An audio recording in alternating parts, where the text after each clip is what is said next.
TPA Sukaminatan terbakar lagi dan butuh helikopter waterbooming. Untuk sekian kalinya TPA Sukaminatan kembali terbakar. Asap membumbung tinggi terbawa oleh angin yang cukup kencang.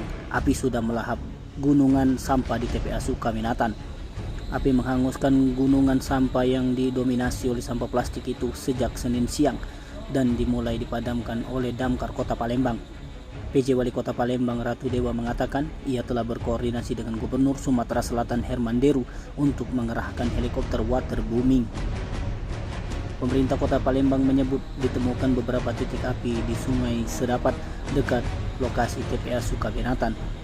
Dewa mengatakan langkah awal untuk memadamkan api pihaknya mengerahkan armada damkar termasuk meminta bantuan suplai air dari PDAM juga. Menurutnya, pihaknya telah meminta Dinas Pekerjaan Umum dan Penataan Ruang untuk mengeruk Sungai Sedapat. Sungai cukup dangkal agar lebih mudah mengambil air harus dikeruk sehingga suplai air untuk damkar lebih mudah. Tim Liputan Sumsel Update TV melaporkan.